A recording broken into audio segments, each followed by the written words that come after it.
Scorpio, kamusta kayo? Hope you're all doing well and welcome back to 1111 Pinoy Tarot.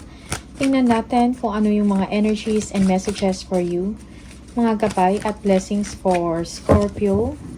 Anong meron for Scorpio? Scorpio. We have the 7 of Cups, the 9 of Pentacles, the 3 of Cups, the Queen of Swords, and the Ace of Pentacles. Alright. Merong energy dito, Scorpio, no?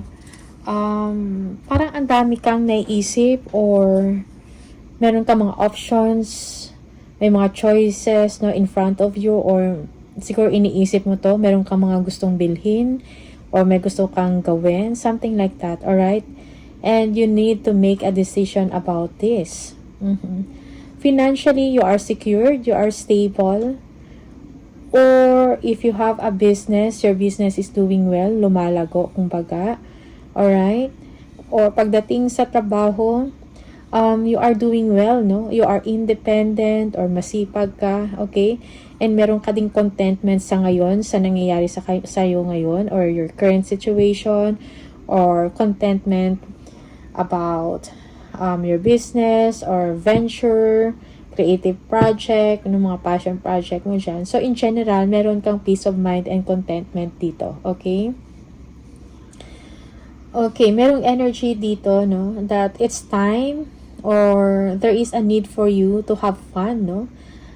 Meet with your friends, connect with them, no? Party, gatherings, no? And celebration, no? Maybe merong announcement dito of good news, maybe a promotion or a new job. Okay, maybe you are newly hired, something like that, or may bago kayong proyekto na gagawin, or meron kang bagong client or customer, no? That calls for a celebration. You are very focused on your goal right now because you want to earn more. You eyes on the prize, kumbaga, meron kang target, no? There is a new beginning for you here, no? Na kailangan ninyong trabahuhin. Okay? This is about meron kayong mga important na mga documents or signing of contract. Okay? May kinalaman ito sa inyong finances, or maybe this is a new job, no? Or a new career. Okay? You were able to overcome challenges, no, with grace. Parang nalagpasan mo yung mga difficulties ngayon, difficulties or struggles na napagdaanan mo, and now nakafocus ka ngayon sa goal mo. Okay? Yeah, or kung ano man yung dinidesire ninyo when it comes to your finances or when it comes to your work. Okay, we have the King of Cups. This is you, Scorpio. You are emotionally stable. Okay? Yeah, deep inside you are happy dahil may new beginning para sa inyo. May mga naisip kang solusyon or bright ideas na makapagbigay ng solusyon sa mga concerns mo or sa problema mo. Okay? There's a lot going on or merong expansion or growth or abundance na mangyayari sa inyo.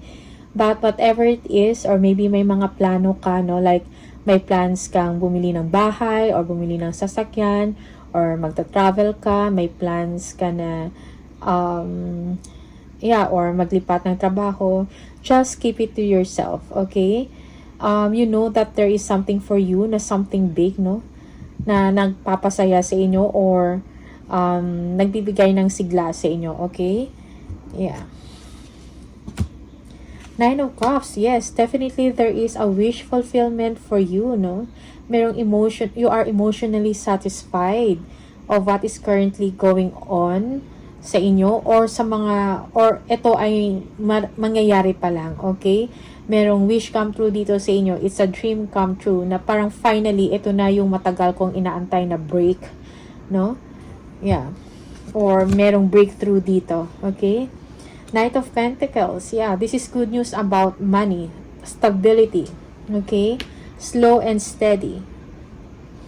Alam nyo na parang meron kayong mga kailangan tapusin or gagawin, but it's telling me na sure ball, na kung ano man tong tinatrabaho ninyo, meron kayong matatanggap, no? Na something tangible, okay? A big money, a good benefit, something like that, alright? Maybe this is a new client na magbibigay sa inyo ng lucky break, okay? Or a new company. Okay. The 7 of Wands. Of course, nandiyan, meron kayong mga frustrations. Maybe you are frustrated about someone, no? Maybe this is a father figure. You are very defensive here, or pinoprotektahan mo ang iyong sarili from someone na cold, or someone na secretive, na merong tinatago sa inyo, something like that. Okay, someone here demands respect. Someone here wants to know some truth, no? Okay. The 4 of Swords. The 8 of Pentacles. And the Strength. Okay. Some of you, you're going back to school, or meron kayong kailangang pag-aralan. May kailangan kayong i-enhance sa inyong mga skills or sa inyong mga talent. But for now, you need to, parang kailangan mo muna magpahinga, no? Physically and mentally, okay? Yung iba sa inyo, you are hoping and praying na sana yung work ninyo, no? Malagpasan mo kung ano yung mga challenges na darating para sa'yo, okay? You are hoping and praying na that you will be able to sustain kung ano yung trabaho na meron ka sa ngayon. Okay? Also, maybe you are wishing na your work will be what do you call this, will be well compensated, kumbaga, okay? Meron kang, you're standing out, you're a powerful person, like kung ano man yung mga may hirap, no? Maybe a task na ipapagawa sa'yo, parang kayang-kaya mong gampanan or kayang-kaya mong gawin, okay? You have the inner strength, no? Para i-face kung ano man yung mga difficulties, no? Or challenges at work. Okay?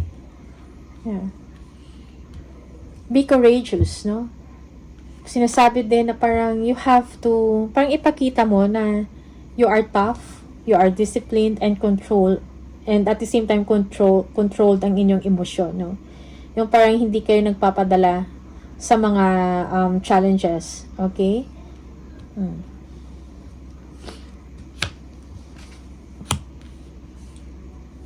You have the 9 of Swords, the 5 of Pentacles, the 3 of Wands. For some of you, meron kayong mga fears or worries about someone, okay? Maybe you are feeling left out in the cold, or nag-iisip ka about this person, no? Maybe an air sign, Gemini, Aquarius, and Libra. Parang nag-worry ka sa kanila kung ano na yung nangyayari sa kanila, or kamusta pa sila, something like that, okay? Or maybe this is you are worried that maybe someone will leave you, okay? Yeah. Meron kang inaantay, Scorpio. Yeah, meron kang inaantay. Parang be patient at this time. Makukuha mo din or darating din yung inaasam-asam mo, no? Na pagkakataon, no? Or abundance or prosperity na paparating. Okay? Yeah, for some of you, you're thinking about traveling, no? Yeah.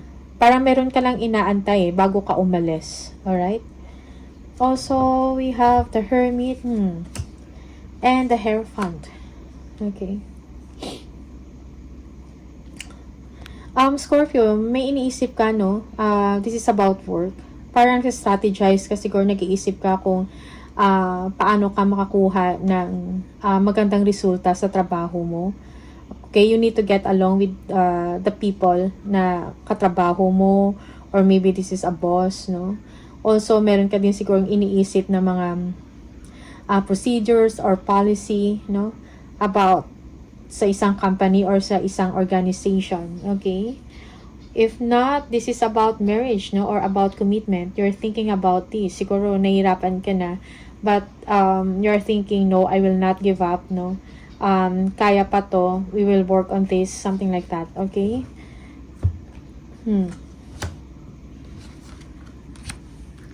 Merong Queen of Cups. We have the Nine of Wands. We have the Knight of Swords. Okay, you are driven, you are courageous, you are ambitious, no? Parang meron kang gustong marating, no? Meron kang gustong ma-achieve. Okay? Merong energy dito of indecision, no? Or parang undecided ka about someone. Okay? But for now, you are just parang iniisip mo yung sarili mo, yung kapakanan mo, about yung future mo, okay? About your health, no? Maybe you are a mother and siguro iba din yung mga priorities mo, okay? Merong tao dito, no? Undecided, maybe about a relationship, no? Parang nawawalan ng kumpiyansa, okay? About sa inyong dalawa or about sa inyong relationship. Okay? Maybe merong jealousy dito. No, maybe your person is jealous of you because you are doing well, no? Parang magaganda. May mga magagandang mangyayari sa'yo or nangyayari sa'yo. Okay? And also, you're thinking about this person. Paano yung tao na to? Or, yeah, as much as possible, you don't want to argue with them. You don't, parang ayaw mo na makipagtalo. Something like that. Okay? We have the Temperance. Yeah, Temperance. So, temper, no? Just to maintain the relationship. Yeah, merong reconciliation din dito. Okay? Yeah. Balance and harmony. Harmony is needed in a relationship or with your partner. Okay? So, kailangan mo din magbigay ng oras sa person na to. Maybe this person needs your time and attention. Okay? Or maybe kailangan mo siyang pakalmahin. Yung iba sa inyo,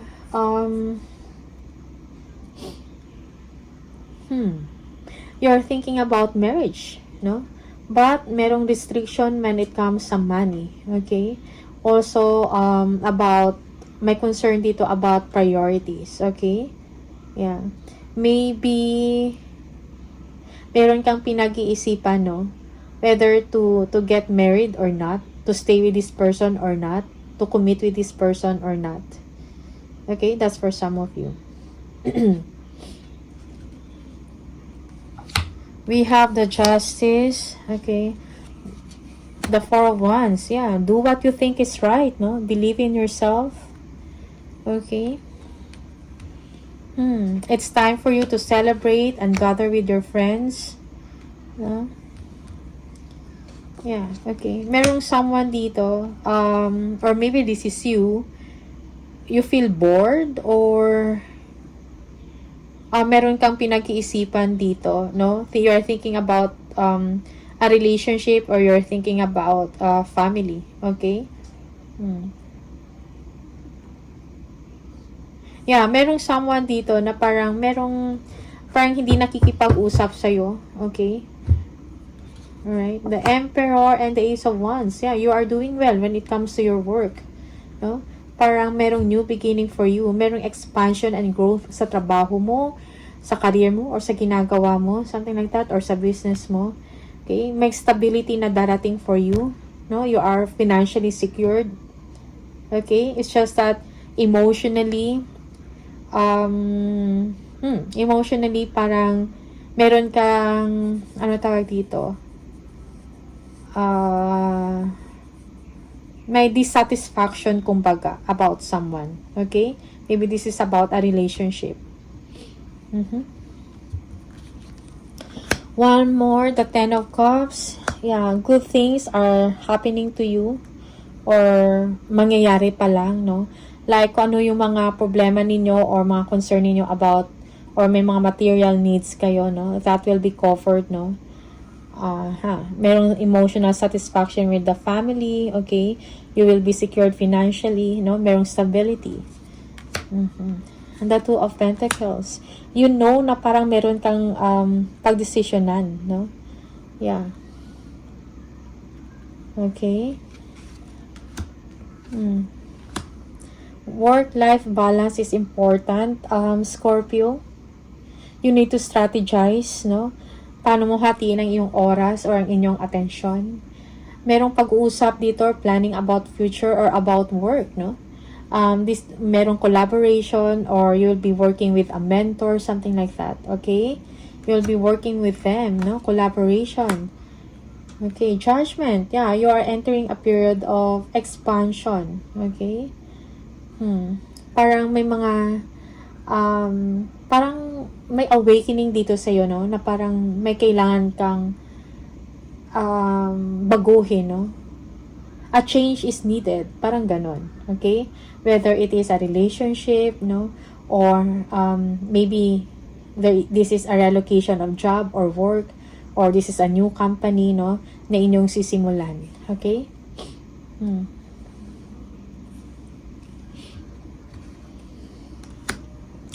The Star, okay? Yeah, this is a wish fulfillment for you. Okay, parang kung ano to yung inaasam-asam mo na mangyari, no? It will come, okay? Matatanggap mo. Merong good news na paparating for you. Maybe an opportunity. It's like yung matagal mo nang gustong mangyari ay mangyayari na. Okay?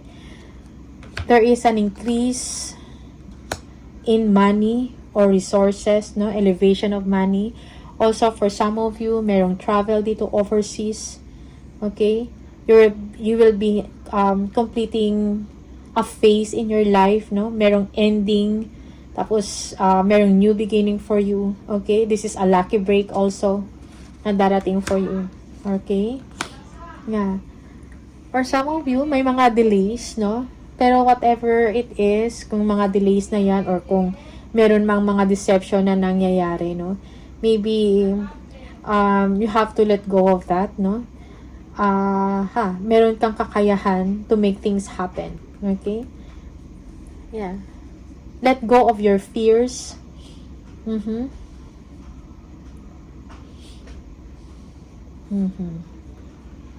Ma-overcome mo din itong mga delays na to kung meron mang mga delays, no? Yeah. Also, maybe at the back of your, parang iniisip mo na this is a new company, a new organization. Kaya ko ba to? Malalagpasan ko ba yung mga challenges? Okay? Meron kang mga anxieties dito or meron kang mga doubts, no?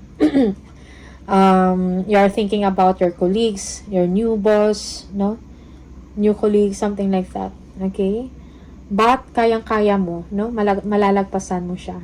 Okay? You are making things happen. Action also is needed. You need to be driven para ma-accomplish mo or ma-achieve mo yung gusto mong makuha. Okay? Yeah. 5 of Wands. You will be working with a lot of people, no? Merong competition. Siguro for some of you, merong mga target na kailangan ninyong ma-achieve. Okay? Or goal, something like that. Okay? Yeah, this is a new exciting opportunity for you, no? Na inyong uumpisahan. Okay?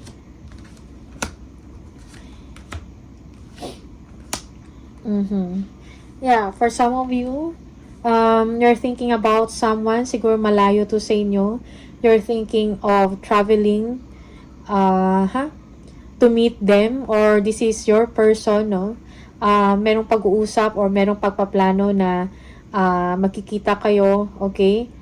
Yeah. Also, merong forgiving dito, yung pag-align ng inyong isip, no? With this person, okay? Merong forgiveness.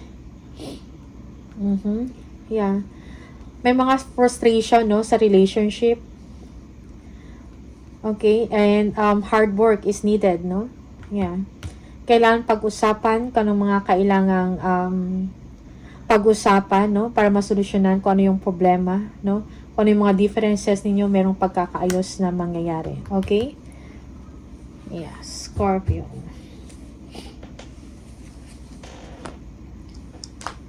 Tingnan natin.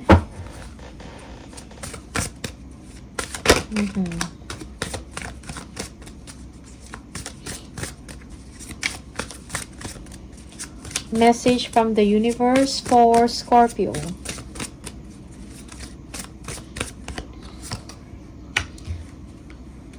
Trust yourself more. Know that you are in the right place at the right time. Opportunities will present themselves to you when they are meant to. All in divine timing. Get excited about the future again instead of fearing it. Okay? Yeah, it's a confirmation, no? Parang may mga exciting, no? Na new beginning for you. Okay? Bagong chapter. Okay? For some of you, this is an opportunity abroad. Okay? Yeah, parang whatever, no? Kung ano man itong mga doubts mo or mga fears mo about the new company, about sa new job na to, no? You need to let go and believe in yourself. Trust in yourself. Magtiwala ka sa sarili mong kakayahan, sa skills mo, sa talent mo. Okay? So that you will be able to move forward, no? Kayang-kaya mo yung mga challenges, alright? Sa work or sa business. Okay, so Scorpio, these are the messages for you. All the best. Maraming salamat and see you on the next video. Bye!